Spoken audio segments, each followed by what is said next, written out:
ஓம் சக்தி. ஓம் ஆதி பராசக்தி. அன்பு குழந்தையே, என்ன ஆயிற்று உனக்கு? ஏன் இப்படி இருக்கிறாய்?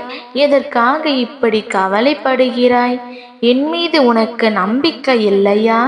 நான் தான் உன் கூடவே இருந்து ஆறுதல் கூறுகிறேனே.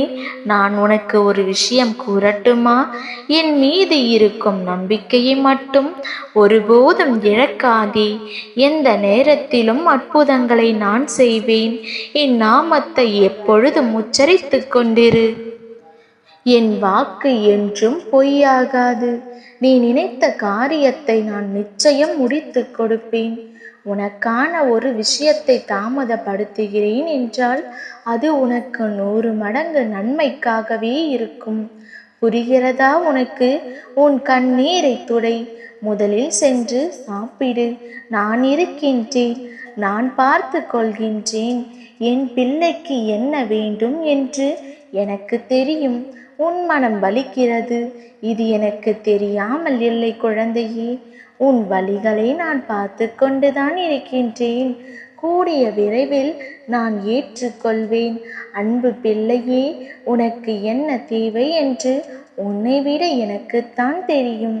அதனால் நீ நிம்மதியாக தைரியமாக இரு.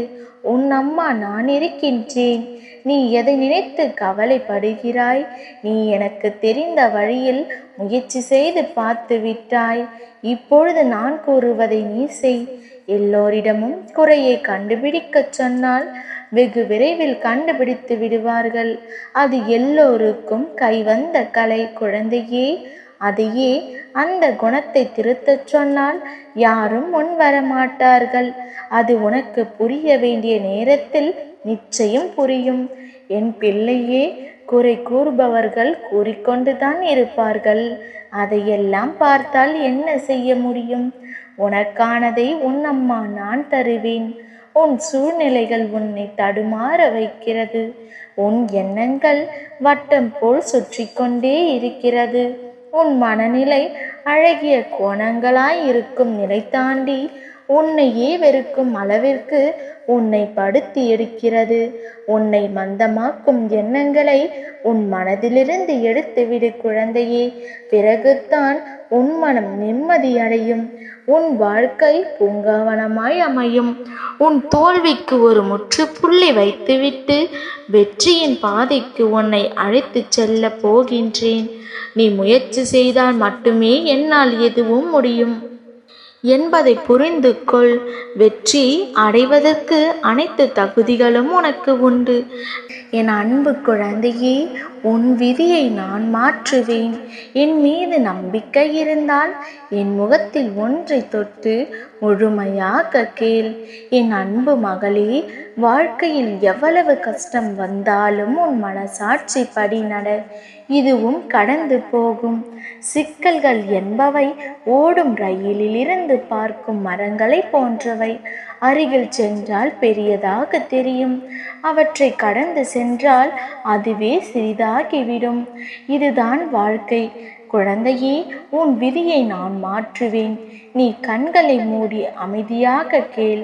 நல்லதே நடக்கும் குழந்தையே. நீ உன்னுடைய துன்பமான காலங்களை கூட புன்னகையுடன் தளராத நம்பிக்கையுடன் எதிர்கொண்டு பார். உன் தடைகள் அனைத்தும் வெற்றி படிகளாக மாறும். அதை பின்பற்றுவது சிறிது கடினமான ஒன்றுதான். ஆனால் அதை முயன்று பார். உனது துயரங்கள் அனைத்தும் காணாமல் போகும். பல ஏமாற்றங்களால் நீ மனமுடைந்து வருந்துகிறாய். வருந்தாதே. எல்லாவற்றிற்கும் உனக்கு நிச்சயம் பதில் கிடைக்கும். உன் வாழ்க்கை ஒளிமயமாக மாறும் நாள் வெகு தொலைவில் இல்லை மகளே. வாழ்க்கையில் போராடும் குணத்தையும் தைரியத்தையும் பெற்ற உன்னை எப்பொழுதும் நான் காத்தருளுவேன். தாமரை மலர் எப்பொழுதும் மலர்ந்திருப்பது போல உன் வாழ்க்கையில் எல்லா சுகங்களையும் நான் அளிப்பேன். நீ நினைக்கும் எல்லாம் உன்னை வந்து சேரும் நாள் வந்து விட்டது என் தங்கமே. நிச்சயம் கூடிய விரைவில் உன் கைகளில் இருக்கும். நீ எதிர்பார்க்காதவாறு உன் எதிர்காலம் வசந்தமாய் அமைந்து எல்லோரும் பார்க்கும்படி செய்வேன். அன்பிற்காக ஏங்கி நிற்கும் உன் மனநிலையை மாற்றி உன் அன்பிற்காக மற்றவர்கள் வரும்படி செய்வேன். உன் மனதால் என்றும் எல்லோருக்கும் நல்லது செய்யும் உன் எண்ணத்தை அதிகப்படுத்துவேன். நிச்சயம் உன் வாழ்க்கை அர்த்தமுள்ளதாக மாறும். மகளே, உன் வாழ்க்கையில் நடக்கும் அனைத்தும் உன் அம்மா நான் அறிவேன். நடக்கப் போவதையும் நான் அறிவேன். இவ்வுலகில் படைக்கப்பட்ட அனைத்து உயிர்களும் என் பிள்ளைகளே. என் செல்ல மகளே, நீயாக என்னை தேடி வரவில்லை, உன்னை நான் தான் வர வைத்தேன். உன்னிடத்தில் எப்பொழுதும் நான் இருப்பேன். உன் வாழ்க்கையில் துக்க நாட்கள் முடியும் தருணம் இது. உன் காலங்கள் வசந்தம் நிறைந்த தென்றலாய் மாறும் காலத்தை நீ பெறப்போகிறாய். அதனால் உன் அம்மா நீ அனைத்திலும் சுபம் பெற விரும்புகின்றேன். அதனால் சில அறிவுரைகளை கூறுகின்றேன் கேள். அகங்காரம், மற்றவர்களின் வேலையுடன் உன் வேலையை ஒப்பிடுவது போன்றவற்றை நீ கைவிட வேண்டும். உனக்கு என்றும் துணையாக நான் இருப்பேன். இனி எதற்கும் நீ கலங்காதே. நல்லது நடக்கும் என் குழந்தையே. என் செல்ல குழந்தையே, உன் வாழ்க்கையில் நீதான் எத்தனை தடைகளை தாங்கிவிட்டாய், எத்தனை துன்பங்களை கடந்து வந்துள்ளாய்.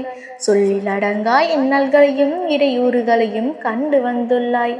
அத்தனையும் எதிர்த்து போராடிய நீ இன்று ஏன் சோர்ந்து விட்டாய்?